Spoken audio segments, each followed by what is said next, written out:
Hello, everyone. Predictions continue to come true when it comes to Russia's position on the war in Ukraine. But first, I want to introduce a couple of items that have something to do with Russia's allies. Even as people of Ukraine were fighting off another attack and mourning more dead people, loved ones, they have lost on Christmas Eve and Christmas Day. Russia's long-term fan, Kim Jong-un, celebrated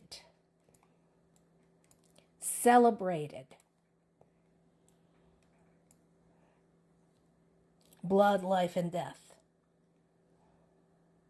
with Russia. I don't know what to call this kind of barbarism. I mean, this is so alien to me. Yeah, there are people I strongly dislike, individuals I strongly dislike, whose death is not going to upset me in the least. But in this particular case, we're talking about a nation and numbers of civilians who died on a holiday. And yeah, it's not that a holiday is a worse day to die than any other day, but still. And once again, I invite all of North Korea's neighbors to pause and reflect on what is happening. This can't be making you warm and fuzzy. This cannot possibly be something that you want to live next to. And yet, this is your neighbor. I'm looking at you, Japan, South Korea, and China. This is your neighbor.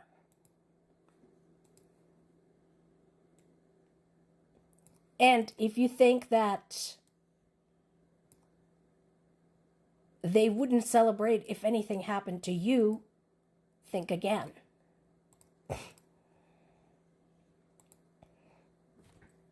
Meanwhile, there is another concern, and this should be a concern not just for Ukraine, it should be a concern for other European nations as well. So we talked in the past about Russia using Belarus basically as a kind of staging ground for their ballistic missiles. And this is still going on. This still continues. So two things. One, Russia is trying to bypass Ukraine's defensive interceptors when they are using Belarus as basically a launching pad. So that is something that should interest not just Belarus or Russia or Ukraine. First and foremost, guys, this should interest the neighbors of Belarus in Russia and Ukraine. Look at the map once again. What else have we got there? We got Poland. We got the Baltic states. They should be screaming at the top of their lungs right now because this is right next to them. This is their backyard.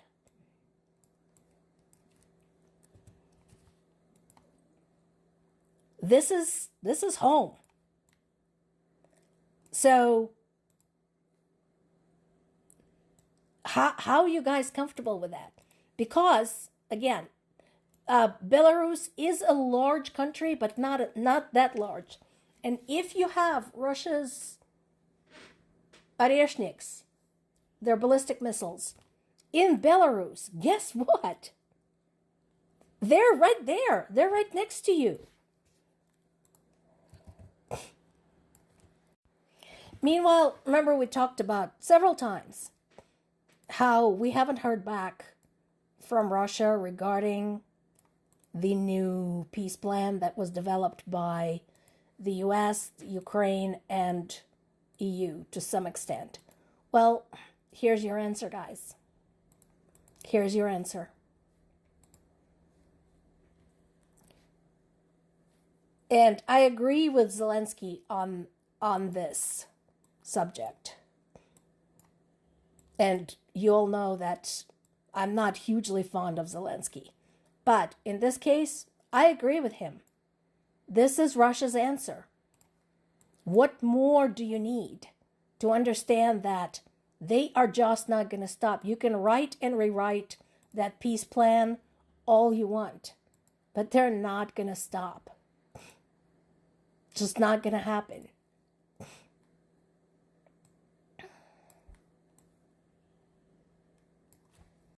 Right now, the casualty reports vary. So some sources are still reporting just one person killed. Actually, it's up to 2 now that we know of. And remember, when I tell you that we know of, it means that we have a lot of rubble. We have a lot of digging to do. So we don't know for sure how many. And there's 32 injured again that we know of. As I said, the reports vary, so I'm going by the one in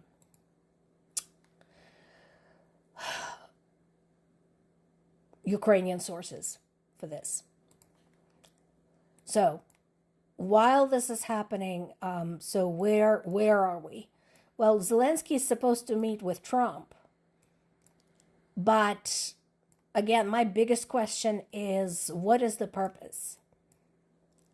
Considering that this is happening, considering these horrific strikes, can there be any doubt as to Russia's intentions?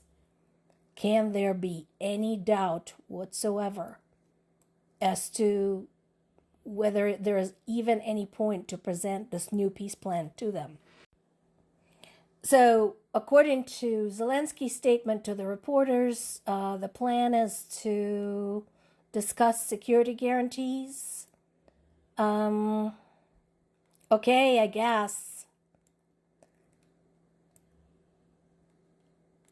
But again, I think there should be a different conversation going on in light of these horrific, underhanded, savage strikes.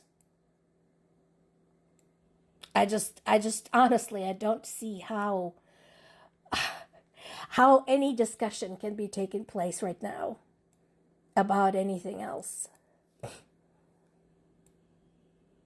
So we'll see. In addition to the dead and the wounded, there are, of course, damages to the infrastructure, and there are people without power, without light, possibly without heat. So we have a third of Kyiv, a third of Ukraine's capital without heat, without power right now. Obviously, the emergency crews are probably working like crazy, but not sure how long it's going to take them to restore. This is Russia's notion of discussing peace. More to come.